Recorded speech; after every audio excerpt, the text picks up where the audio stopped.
आइए भागवत की कहानियों में आज हम लोग 12 भगवान की कहानी सुने। ब्रह्मा जी के दाहिने अंग से स्वयंभू मनु की उत्पत्ति हुई और बाएं अंग से शत्रुपा जी निकली। ब्रह्मा जी को प्रणाम करके मनु और शत्रुपा पूछे, पितामह क्या आज्ञा है? ब्रह्मा जी ने कहा कि दोनों धरती पर जाओ, पृथ्वी पर जाओ और संतान उत्पत्ति करो और सृष्टि का विस्तार करो। तब मनु महाराज ने कर जोर कर कहा, हे प्रभु, हे ब्रह्मा जी, पृथ्वी तो है ही नहीं, मेरी भावी संतान कहाँ रहेगी? ब्रह्मा जी ने सोचा पृथ्वी क्या हुआ। कुछ क्षण सोचने के बाद उन्हें पता चल गया पृथ्वी तो रसातल को गई हुई है, चुरा के कोई ले गया है, जल में है। सोच ही रहे थे कि अब पृथ्वी को किस प्रकार से जल से ऊपर किया जाए, निकाला जाए।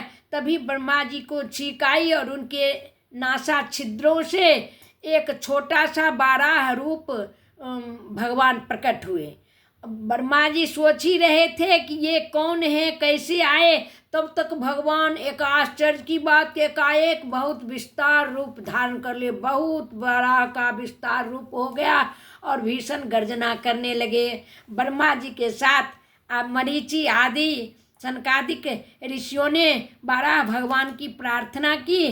तब 12 भगवान अपने सुंदर रूप से सबों को मोहित किया और ब्रह्मा जी की चिंताओं से मुक्त करते हुए कहा कि मैं पृथ्वी को बाहर लेकर आता हूँ। और भगवान चले गए, 12 भगवान पृथ्वी को लाने चले गए जल के भीतर, समुद्र के भीतर।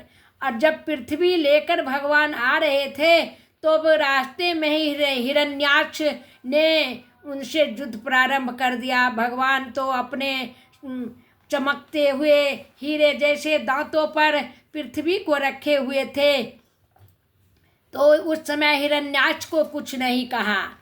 चुपचाप भगवान उसके अनीतिपूर्ण बातों को सुनते रहे और सोचते रहे कि इसकी मौत अब नज़दीक आ गई है, इसलिए यह ऐसा बोल रहा है। भगवान ऊपर आए, सबों ने उनकी वंदना की है, वेद की स्तुति के साथ 12 भगवान की वंदना की है। भगवान अपने खुरों से, नखों से जल को स्तंभित करके पृथ्वी को स्थापित किया और पुनः हिरण्याक्ष से लड़ने लगे। और हिरण्याक्ष से लड़ते लड़ते उसको मार दिए। हिरण्याक्ष जब मर गया तो उसका भाई हिरण्यकश्यपु भगवान के दुश्मन हो गया। अब हिरण्याक्ष और हिरण्यकश्यपु कौन था? ऋषि पुत्र था, मुनि का बेटा था।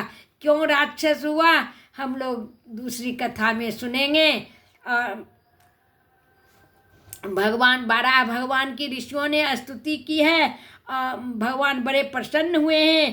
कहा गया है कि इस कथा को जो कोई सुनेंगे, सुनाएंगे, उनके जीवन में आनंद ही आनंद छाएगा।